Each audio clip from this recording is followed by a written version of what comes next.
Avec quoi on peut poser des questions pour demander des explications? Avec combien? Exemple, combien il y a d'arbres dans la forêt? Avec comment? Exemple, comment poussent les arbres? Avec où? Où se trouvent les grands déserts? Avec quand et avec quoi? Lisons le texte maintenant. La forêt, c'est quoi? Une forêt est un vaste espace planté d'arbres plus ou moins grands. Les animaux de la forêt.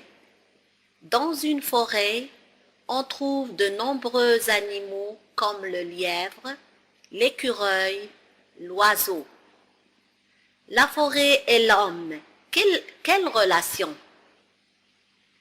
Pour l'homme, la forêt est un espace de silence, de repos et d'activités sportives.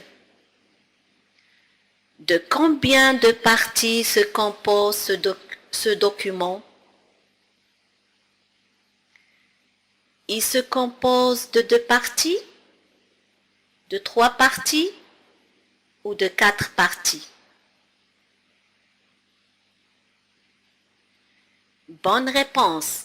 Il se compose de 3 parties. Par quoi chaque partie est identifiée? Chaque partie est identifiée par un sous-titre. Ce texte est-il une recette, un documentaire ou un récit? Bravo! Il s'agit d'un documentaire.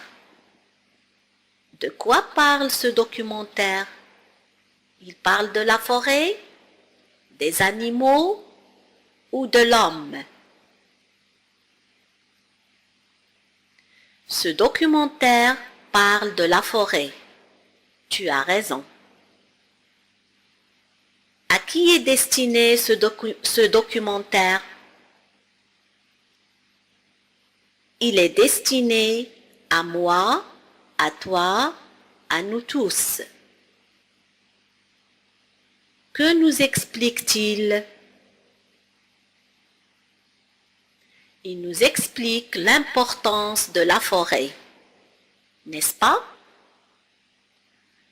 Le texte donne des explications sur l'importance de la forêt. Alors, c'est un texte explicatif. Quel est le temps verbal qui domine? Le présent de l'indicatif ou le futur simple?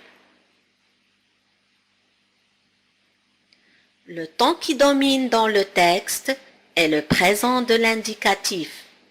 Bonne réponse. Maintenant, tu vas donner des explications sur une forêt du Maroc en répondant aux questions suivantes. Sur quelle forêt marocaine veux-tu donner des explications?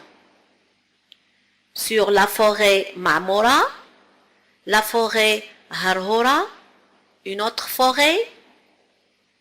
Où se trouve-t-elle? À Rabat? À Témara? Dans une autre région? Quels sont les produits forestiers qui renferment cette forêt? Des sapins? S'agit-il d'une forêt accueillante? Oui? Non? Pourquoi? Parce que les gens viennent la visiter? Parce que les gens ne viennent pas la visiter? Avec tes réponses, tu peux maintenant rédiger un texte explicatif sur une forêt marocaine. Avec tes réponses, tu peux maintenant rédiger un texte explicatif sur une forêt marocaine. Notre séance est terminée.